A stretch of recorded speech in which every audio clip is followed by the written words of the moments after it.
The morning was cold and quiet when the shuttle landed on the grass behind John Morrison's farmhouse. He was standing near the fence, holding a cup of coffee, watching the sky turn orange over the hills outside Busan. He had been retired for 6 years. 6 years of silence. 6 years of trying to forget the war that had made him famous, and the things he had done to win it. The shuttle door opened, and a woman stepped out. She was tall, dressed in a dark military coat, and walked with the kind of calm that only came from years of discipline. Her name was Han Eugene. Morrison knew her. She had served under him during the Seoul Perimeter War as his tactical advisor and language specialist. She could speak 9 human languages and 4 alien ones. She was sharp, careful, and never wasted a single word. "You look older," she said. "You look the same," Morrison replied. "That's not a compliment. You always look tired." She held out a small metal disc. A blue light pulsed from its center, and then a holographic message appeared in the air between them. It was written in 3 languages: Galactic Standard, Tasari Formal Script, and English. The message was from the Interstellar Council, the governing body of 42 alien species that controlled most of known space. Humanity was not a member. Humanity had never been invited. Until now. The message said that Earth was being offered the chance to send 1 representative to Archon Spire, the Council's capital station, to present humanity's case for membership. Morrison read it twice, then he looked at Eugene. "This is not an invitation," he said. "No," Eugene agreed. "It is a summons. They are not asking us to join. They are asking us to stand in front of them and explain why we should be allowed to exist." Morrison turned off the hologram and handed the disc back. "Find someone else," Eugene said. "You defeated the Hazur fleet at the perimeter. No other human has ever beaten a council species in open war. You are the only name they recognize, the only name that makes them uncomfortable." Morrison was quiet for a long time. He stared out at the hills. He thought about the ships he had lost, the people who had burned in the dark, the silence that came after every battle when the screaming stopped and there was nothing left but wreckage. "Who is behind this?" he asked. "Baek Doha has been running intelligence on it for 2 months, Eugene said. "He says the Tasari and the Hazur are leading the push. Grand Arbiter Valesi drafted the summons personally. Doha intercepted early communications that suggest several species have already agreed to classify Earth as a contained threat. The hearing may be a show trial." "Maybe?" "Is," Eugene corrected herself. "Doha is certain." Morrison finished his coffee. He set the cup on the fence post and looked at Eugene for a long time. She waited. She had always been patient. "If I go," he said, "I pick my own team." "Already arranged," Eugene said. "Doha is ready. Shinnari is packed. Yoon Soha has been studying council species behavior for 6 months, waiting for this moment."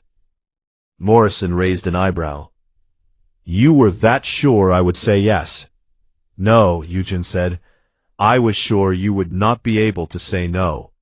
3 days later, Morrison stood on the bridge of the diplomatic cruiser Baekdu as it lifted from Earth orbit. The ship was fast, well armed for a diplomatic vessel, and carried a crew of 40. But it was the 6 people in the briefing room that mattered most. Baek Doha sat in the corner, reading intelligence reports on a screen only he could see. He was a quiet man, with dark eyes and a face that gave away nothing.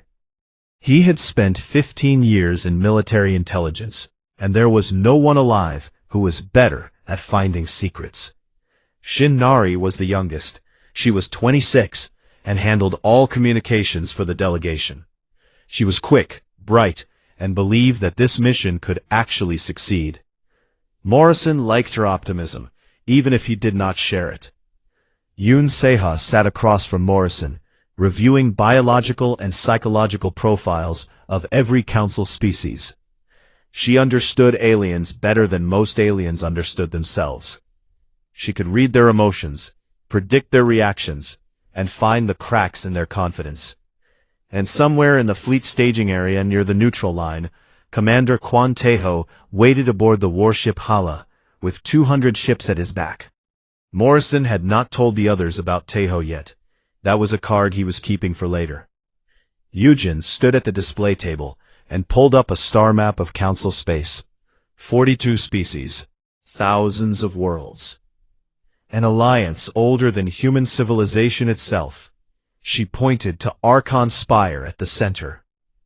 No species younger than 10,000 years spacefaring has ever been granted a council seat, she said.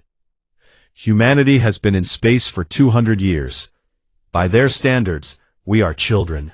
Children who killed a Hazur warfleet, Doha said without looking up. Which is exactly why they are afraid, Soha added. They are not inviting us because they respect us. They are summoning us because they want to put us in a cage before we grow any stronger. Morrison listened to all of them. Then he leaned back in his chair and folded his arms. Good, he said. They will not expect us to win. The Baekdu jumped to faster-than-light speed, and the stars stretched into white lines across the windows. The journey to Archon Spire would take 4 days. 4 days to prepare for a fight that no one believed they could win. On the second night, Doha came to Morrison's quarters. His face was serious, more serious than usual. I intercepted a fragmented transmission, Doha said. 3 council species, the Hazur, the Tessari, and the Velmara, have already drafted a resolution. It is not about denying us a seat. Morrison waited. It is a military blockade, Doha said. Full containment of human space. No trade, no travel, no contact. They plan to vote on it within 72 hours of our arrival, regardless of what happens at the hearing. The hearing is just the excuse. The room was silent. Morrison stared at the holographic star map on his wall. Every blue dot was a human world.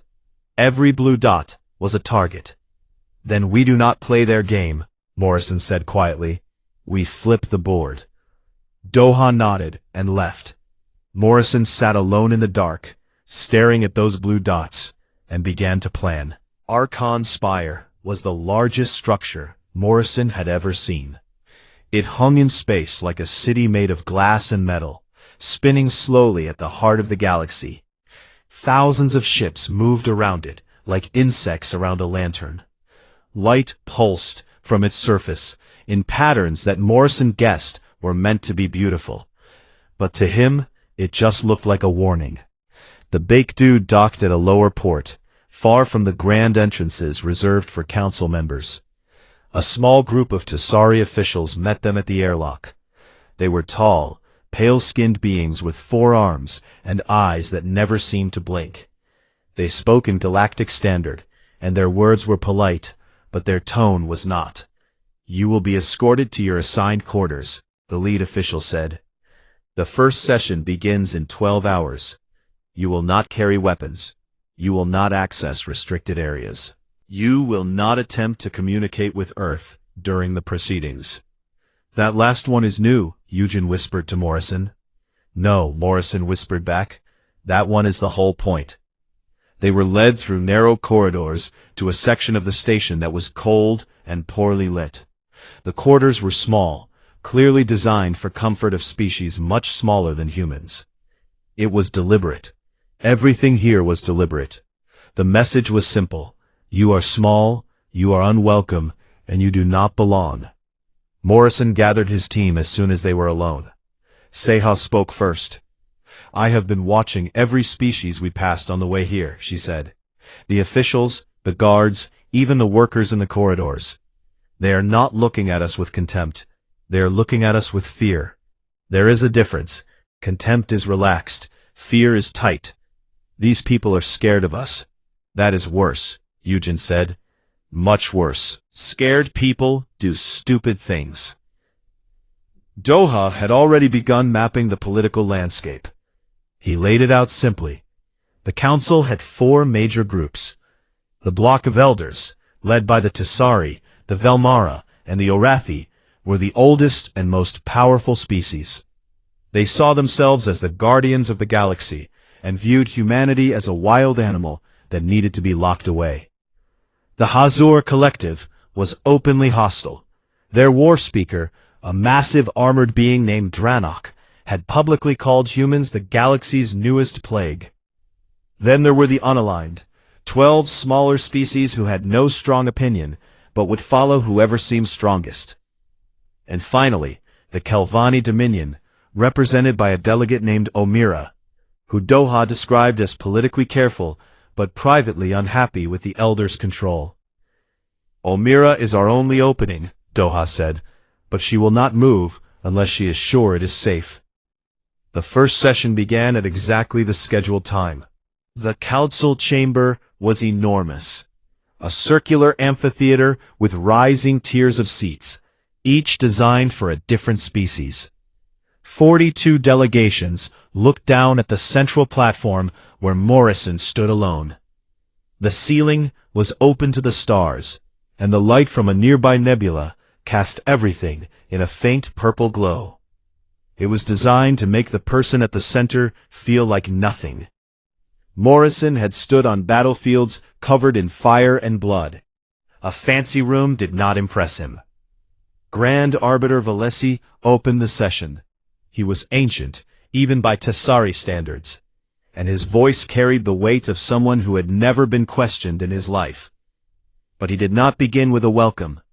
He did not begin with introductions. He began with an accusation. This body convenes to assess the behavioral record of the species known as humanity, Valesi announced. The Council has identified several areas of concern: rapid and unauthorized military expansion, colonization of systems without Council approval, the destruction of a Hazur peacekeeping fleet during the Sol Perimeter incident, and the aggressive spread of human cultural materials into sovereign trade networks. Morrison listened. His face showed nothing. Eugen, sitting behind him, clenched her fists under the table, but kept her expression calm. Nari, monitoring from their quarters, sent a quiet message to Eugen's earpiece. They were indeed being jammed. No signal was getting out to Earth. When it was Morrison's turn to respond, he did something that no one in the chamber expected. He agreed. The Grand Arbiter's summary is mostly accurate, Morrison said. His voice was calm and carried easily through the chamber. Humanity did expand its military quickly. We had to. When we first entered space, no one offered us protection. No Council fleet came to help when raiders attacked our colonies. We were alone, so we built what we needed to survive. He paused and looked up at the Hazur section, directly at War Speaker Dranok. As for the Hazur fleet at the Sol Perimeter, the Arbiter called it a peacekeeping fleet. I was there. I saw those ships. They were not keeping peace. They were burning our stations. We defended ourselves. If this council believes we should have died quietly instead, then I think that tells us everything we need to know about this hearing. Murmurs spread through the chamber. Several unaligned delegates shifted in their seats. Dranok's massive frame went rigid, but he said nothing. Morrison continued, and the cultural spread. You are upset because our music and our stories are popular on your trade networks. I'm not sure how to apologize for that. People seem to like them. A few delegates from the smaller species made sounds that Seha later confirmed were laughter. Valesi's expression hardened. Morrison had turned a trial into something else entirely. He had made the accusers look unreasonable. But that was just the surface. The real battle was happening behind closed doors. During the recess, Doha met with a Kelvani contact in a maintenance corridor deep inside the station. The contact confirmed what Doha already suspected. The blockade resolution was real, fully drafted, and scheduled for a vote in 72 hours. The hearing was theater. The decision had already been made. Doha reported back. The The team sat in silence for a long moment. Nari looked pale. Soha was still. Eugen stared at the floor. "We have 3 days," Eugen said finally. "What we say in that chamber does not matter. They are going to vote for the blockade no matter what." Morrison stood by the small window of their quarters, looking out at the lights of Archon's spire. Ships moved silently in the distance. Somewhere out there, Draenok was probably celebrating. Valesi was probably already drafting his closing statement. Morrison turned to his team. His eyes were steady, and there was something in them that Eugen recognized from the war. Not anger, not fear, but the cold, clear focus of a man who had decided he was not going to lose. "Then I need to make sure that when they vote," Morrison said, "they are not voting from strength. They are voting from fear." Nobody asked what he meant. They already knew. Whatever came next was going to change everything. On the second night, at Archon's spire, a cargo shuttle docked at a service bay on the far side of the station. No flags, no markings.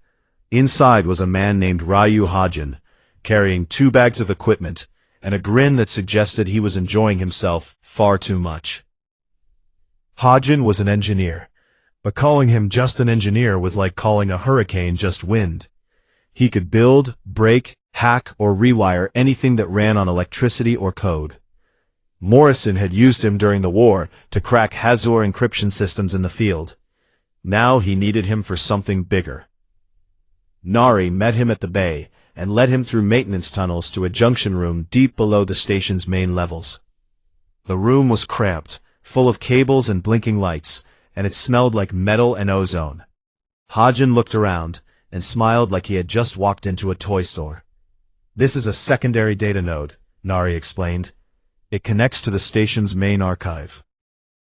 Every council record, every resolution, every classified file from the last 3,000 years passes through nodes like this." Hajun cracked his knuckles. "How much time do I have?"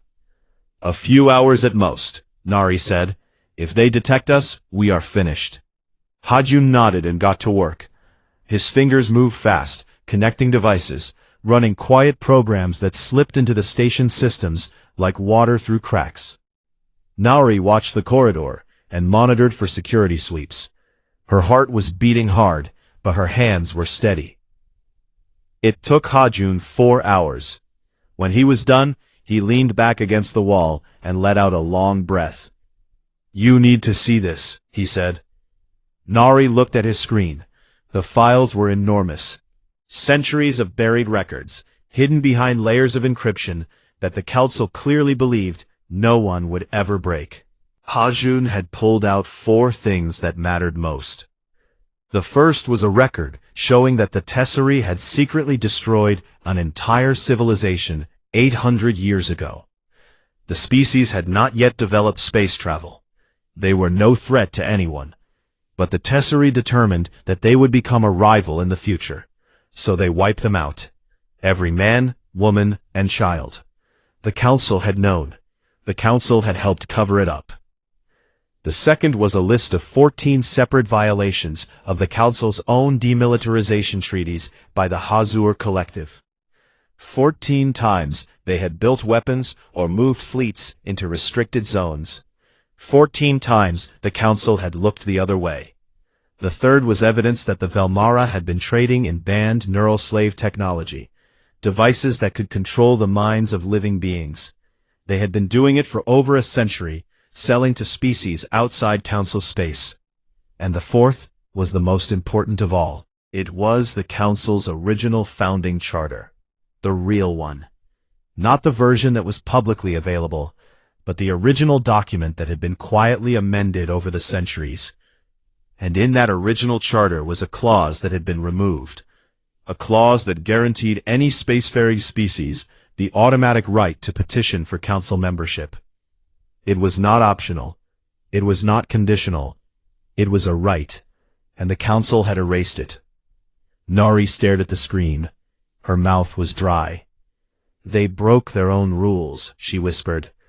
"They broke their own founding law to keep us out." Hajun packed up his equipment. Let us get this to Morrison before someone finds us down here. Morrison read every file in silence. Eugen stood beside him. Doha watched from the corner. When Morrison finished, he closed the screen and sat very still for a long time. We cannot use all of this directly, Eugen said. If we reveal that we hacked their archives, we give them a reason to arrest us and throw out everything we have found. I know, Morrison said. We do not use it like a hammer. We use it like a knife. Small cuts in the right places. The first cut was aimed at Delegate Omira. Seoha had been studying Omira for days. She understood Kelvani psychology, a species that valued fairness above almost everything else. Omira had risen to her position because she believed in the system. If Morrison could show her that the system was rotten, it would not just anger her, it would break something inside her that the elders could not repair. Morrison arranged a private meeting in a neutral section of the station. Omira came alone. She was smaller than Morrison expected, with silver blue skin and large dark eyes that seemed to take in everything at once. She was cautious but curious. Morrison did not ask for an alliance. He did not beg. He simply placed a single document in front of her. The original founding charter with the membership clause intact. You have never seen this before, have you? Morrison asked. Omira read it slowly. Her hands were very still. When she finished, she looked up at Morrison, and he saw something shift behind her eyes. It was not anger yet. It was the moment just before anger, when a person realizes they have been lied to by someone they trusted. Where did you get this? She asked. That does not matter, Morrison said. What matters is that your council erased a founding right. The right of any spacefaring species to petition for membership. If they can do that to us, they can do it to anyone. They can do it to you. He stood up and walked to the door. I am not asking you to help me, Delegate. I am just asking you to think about what else they might have hidden from you. The doubt would do the rest. The next day, in the second session, Morrison changed his approach completely. He stopped defending humanity. Instead, he began asking questions. Calm, precise, devastating questions aimed directly at the Council's authority. I would like to ask the Grand Arbiter, Morrison said, standing at the center of the chamber, whether this Council has ever amended its founding charter without the full knowledge of all member species. Valesi's 4 hands tightened on his podium. The charter is a living document. It has been updated as needed. Updated, Morrison repeated, or edited. The chamber stirred. Several unaligned delegates leaned forward. I would also like to ask, Morrison continued, whether the automatic right of petition for membership that existed in the original charter was removed through a full council vote, or through a closed session of the block of elders. He did not have to. His silence said everything. The unaligned delegates began whispering among themselves. Omira sat perfectly still, watching. Morrison pressed further. If this council can rewrite its own founding laws in secret, then every species in this chamber should ask a simple question. What other rights have been quietly taken away? Dranok slammed his fist on his platform. This human is stalling. He is trying to distract from the matter at hand. The matter at hand, Morrison said, turning to face Dranok directly, is whether this council operates by its own laws. If it does not, then nothing decided in this chamber means anything. The session dissolved into argument. Valesi called a recess, but the damage was done. Morrison had planted a seed of doubt that could not be unplanted. That evening, Nari detected Hazur intelligence operatives watching their quarters. Doha confirmed it. They were being surveilled. There was talk among the Hazur delegation about more direct action.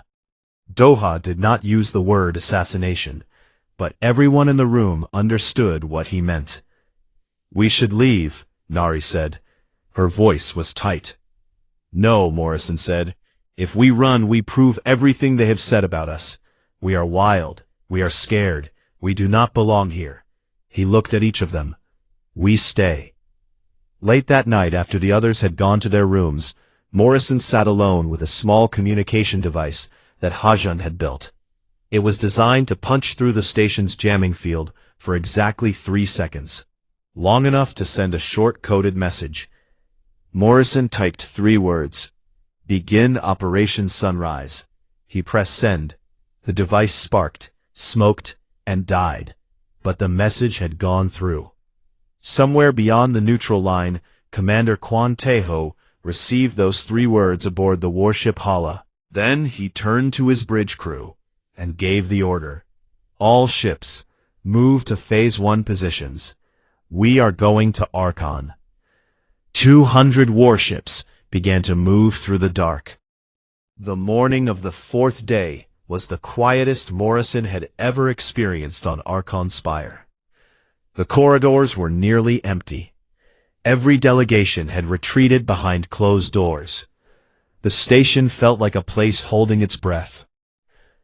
Yujin came to Morrison's quarters at dawn. She had not slept. Her eyes were sharp but tired, and she carried a datapad filled with notes from overnight intelligence that Doha and Nari had gathered. Omira moved last night, Yujin said. She shared the founding charter clause with at least 7 unaligned delegations. The word is spreading. Several delegates are questioning the legality of the blockade resolution. But, Morrison said, because there was always a but. But fear still holds the majority. The Tasari and Hazur together represent too much military and economic power. The smaller species are afraid that if they side with us, they will be punished. Omira cracked the wall, but it has not fallen yet. Yujin set down the datapad and looked at him. You need something bigger, something they cannot ignore. Morrison nodded slowly. He already knew what he was going to do. He had known since the first day. The council chamber was full when the session began. Every seat was taken. Morrison noticed that even the service staff and guards seemed to be watching more closely than before. The air was thick with tension. Valesi sat at the high podium, his forearms folded, his expression carefully blank.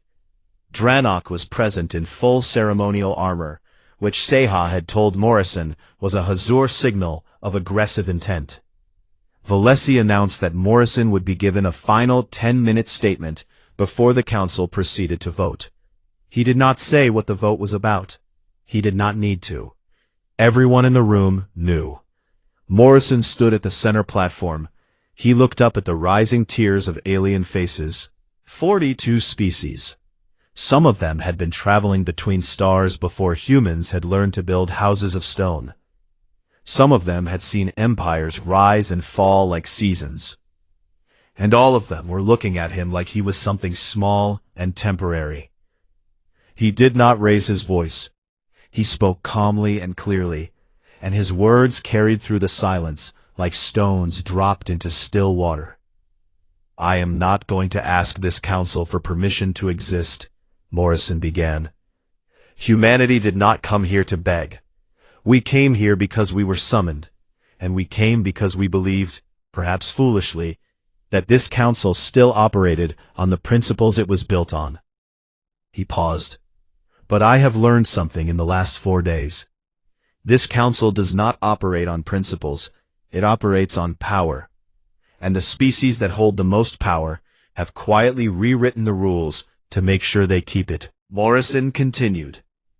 I am not going to name names. I am not going to present evidence of things that would embarrass certain delegations in this chamber. That is not why I am here. But I am going to ask every delegate present, especially the unaligned, to consider something. He looked slowly around the chamber. How many species in this room have read the full, original, unedited founding charter of this council? Silence. How many have been told that a clause guaranteeing the right of any spacefaring species to petition for membership was quietly removed without a full council vote? More silence. But this time, it was a different kind. Delegates were looking at each other. Omira sat perfectly still, watching everything. How many of you know that a vote like this, a vote to blockade and contain a species that has broken none of your laws, has happened before? Morrison let that hang in the air, and that species no longer exists. The chamber erupted in whispers. Morrison did not explain further. He did not need to. The delegates from the smaller species understood exactly what he was saying. Today it is the humans. Tomorrow it could be any of them. The elders had done it before. They could do it again. Morrison finished quietly. You can vote to blockade Earth. That is your right. But every species in this room should ask themselves one question. When does it become their turn? He stepped back from the platform and sat down. Yujin, behind him, exhaled slowly. She had been holding her breath without realizing it. The effect was immediate. Omira stood. Her voice was calm and formal, but it carried a weight that filled the chamber. She invoked the suppressed charter clause and demanded that the blockade vote be postponed until the clause was properly reviewed by all member species.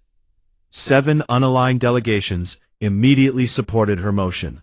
Then an 8th. Then a 9th. Valesi was trapped. The procedural challenge was legitimate. If he overruled it, he would prove everything Morrison had just said. His 4 hands gripped the podium so tightly that Morrison could see the joints turning white. But before Valesi could respond, Dranok stood. The war speaker was enormous. His armor reflected the chamber's lights like a dark mirror. When he spoke, his voice was deep and rough, and it silenced everything.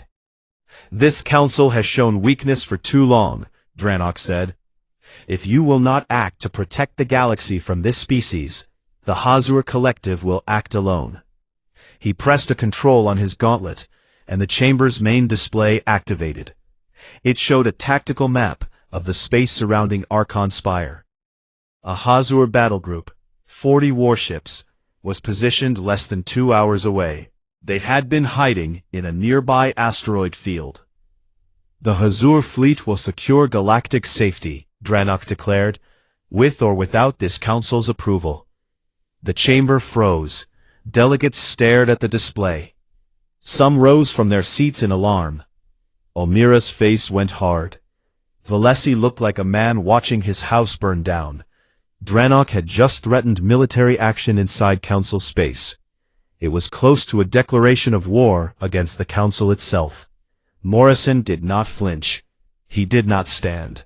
He simply reached into his coat, pulled out a small communication device, and pressed a single button. The main display flickered. The tactical map expanded. And there, at the edge of the Archon system, 200 human warships appeared. The 7th Expeditionary Fleet, commanded by Quan Tejo, had arrived. But they were not in attack formation. They were in escort formation, surrounding a convoy of 30 civilian ships. Morrison stood now, and addressed the chamber. Those civilian ships are carrying humanitarian aid, medical supplies, cultural exchange materials, and open trade proposals for any species in this council that wants to deal with Earth directly. His voice was steady. We did not bring a fleet to threaten you. We brought a fleet to show you what humanity does. We build, we trade, we protect. He looked directly at Dranok. If the Hazur want to fight, they will get one. But we would rather give you this. The contrast was devastating. Dranok had brought warships to coerce. Morrison had brought warships to protect and offer. The unaligned delegates could see it clearly. The gallery staff could see it. Even some members of the block of elders shifted uncomfortably in their seats. Omira seized the moment. She called for an immediate vote, not on the blockade, but on censuring the Hazur Collective for threatening military action within council space. The motion was seconded instantly. The vote was held. 28 in favor, 14 against. The Hazur were censured. Dranok's battle group was ordered to withdraw from council space immediately. Dranox stared at the results on the display. His armored hands clenched into fists. For a moment, Morrison thought the war speaker might do something violent. But Dranox simply turned and walked out of the chamber without a word. His heavy footsteps echoed in the silence long after he was gone. After the session, in a quiet corridor far from the chamber, Volesi approached Morrison. The Grand Arbiter looked older than he had 4 days ago. His tall frame seemed bent, as if the weight of what had just happened was pressing down on him. "You have made powerful enemies today, human," Volesi said. Morrison met his gaze without blinking. "I did not come here to make friends, Arbiter." "Then what did you come here for?" Morrison was quiet for a moment. Then he said, "To make a point." "And what point is that?" Morrison looked at the old alien standing before him. Behind Volesi, through a window, he could see the stars and the distant lights of the human fleet, holding position at the edge of the system. "That we are not going anywhere," Morrison said. Volesi studied him for a long time. Then, without another word, the Grand Arbiter turned and walked away. The morning after the censure vote, Archon's Spire was a different place. The corridors were louder. Delegates walked in groups, talking in low voices. Staff members who had ignored the human delegation for 4 days now stepped aside and nodded as Morrison passed. Fear had not disappeared, but something else had appeared alongside it. Respect. Or at least the beginning of it. The blockade resolution was dead, with the Hazur censured and their battle group retreating from Council space. The political foundation that had supported the blockade had collapsed. Dranox was gone. The Hazur delegation had sent a junior representative to sit in the chamber, a quiet young officer who said nothing and stared at the floor. The block of elders still held significant power, but their authority had been cracked open in front of the entire galaxy. Everyone knew it. With the blockade off the table, the Council was forced to return to the original question, Earth's petition for membership. Volesi, reading the political situation with the skill of someone who had survived galactic politics for centuries, did not fight it. Fighting would only make things worse for him. Instead, he announced that a formal membership vote would be held that afternoon. Morrison sat in his quarters with his team around him. For the first time in days, the atmosphere in the room was not heavy with danger. Nari was monitoring open communications and reported that the jamming field had been quietly lifted. Earth was receiving live updates for the first time since they arrived. Hajun, still hidden in the lower levels of the station, sent a message saying he was eating stolen Tessari food and that it was terrible. Yujin reviewed the likely voting numbers. The block of elders would vote against. The Hazur would abstain or vote against. But Omira and the Kelvani Dominion were expected to vote in favor, along with the majority of the unaligned. Seha confirmed that the psychological shift in the chamber was real. The smaller species had seen what happened to the Hazur, and they had seen that standing with humanity was not just safe, but possibly advantageous. "It is going to be close," Yujin said. "Close is enough," Morrison replied. The vote was held at the 16th hour, station time. The chamber was full again, but the energy was completely different from the first session. There was no hostility on the faces of the unaligned delegates. There was calculation. They were making a choice, and they knew it mattered. Volesi called the vote without ceremony. One by one, the delegations registered their positions. The Tessari voted against. The Velmara voted against. The Arathi voted against. The Hazur voted against. Morrison watched the numbers without expression. Then the Kelvani Dominion voted in favor. Omira pressed her voting device and looked directly at Morrison as she did it. He gave her a small nod. The unaligned began to vote. 1 in favor, 2, 3, 4 against, 5 in favor, 6. Morrison kept count in his head. Yujin gripped the edge of her seat. Nari had stopped breathing.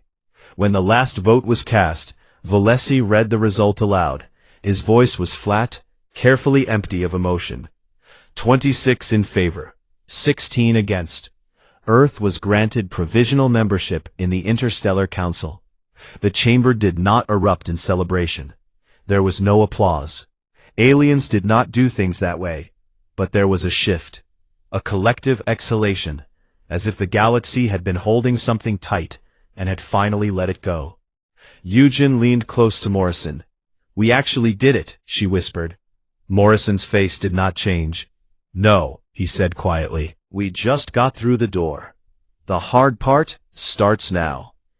The days that followed moved quickly.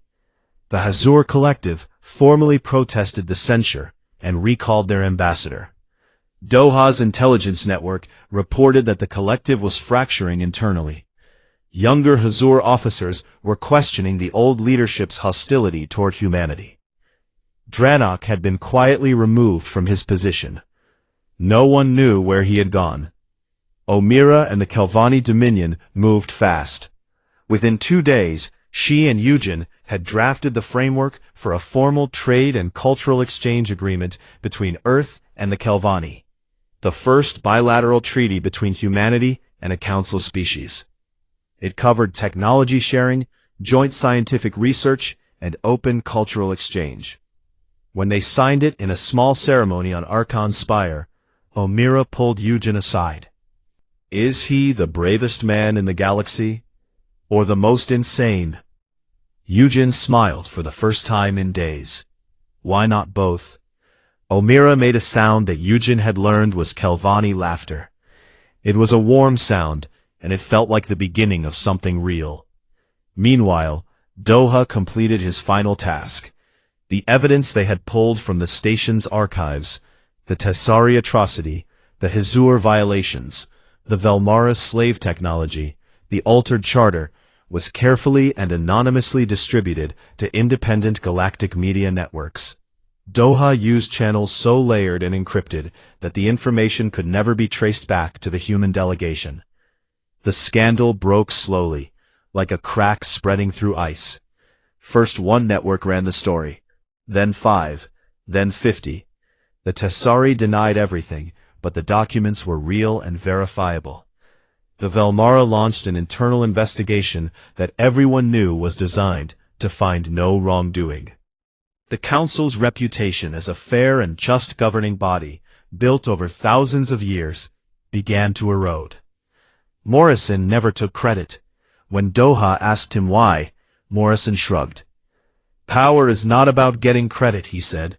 "It is about making sure the truth does not stay buried." On the 6th day, the Baekdu prepared to depart Archon's spire. The delegation gathered on the bridge as the ship undocked. Through the forward windows, they could see Quan Tejo's fleet holding formation in the distance, waiting to escort them home. 200 ships, lights burning steadily against the dark. Nari turned from her console with a wide smile. "I have been receiving messages since the vote, thousands of them, from every human colony, every station, every outpost. People are celebrating." Hajun appeared from the lower deck, where he had been hiding for 4 days. He was dirty, tired, and grinning. He held up a bottle of soju that he had somehow smuggled aboard in his equipment bag. "I have been saving this," he said, "for when we did something impossible." He poured small cups for everyone. Even Doha, who never drank, accepted one. They stood together on the bridge, Morrison, Eugen, Doha, Nari, Soha, and Hajun, and raised their cups. "To Earth," Tejo's voice crackled over the comms from the hala. He had been listening. "And to stubborn old men who refuse to lose." Morrison almost smiled at that. The Baekdu jumped to faster-than-light speed, and the stars stretched into white lines. The fleet followed. The journey home would take 4 days, and for the first time since this had started, Morrison allowed himself to sit back and close his eyes. Soha sat down beside him. She was quiet for a while, watching the stars blur past. "The galaxy is going to be different now," she said. Morrison opened his eyes and looked at her. It already is. 1 year passed. The galaxy did change, slowly at first, and then faster. 3 more species applied for council membership, using the restored charter clause that Morrison had brought to light. All 3 were species that had been denied for centuries. The block of elders tried to block them, but no longer had the votes. Human music became the most downloaded content on 11 alien trade networks. A human film won an award at a Kelvani cultural festival. A joint human-Kelvani exploration mission launched toward uncharted space beyond the known galactic border, crewed by both species for the first time in history. And on a quiet morning, on a farm outside Busan, John Morrison sat on his porch with a cup of coffee and watched the sun rise over the hills. The grass was green. The air was cool. For a while, everything was still. Then his communicator beeped. He picked it up and read the message. It was from Earth's new Council Liaison Office, a species from beyond the mapped regions of the galaxy, a species that no one in the Council had ever contacted, had sent a transmission to Archon Spire. They had heard about what happened at the hearing. They had heard about the human who stood alone in front of 42 species and refused to bend. They wanted to talk. Morrison read the message twice. He set down his coffee. He looked out at the hills one more time, at the quiet world he had fought to protect, and then he picked up his communicator and called Eugen. "Get the team together," he said. "We have got work to do." He stood up, walked inside, and closed the door behind him. Outside, the sun continued to rise, golden and warm, over a world that had changed the galaxy.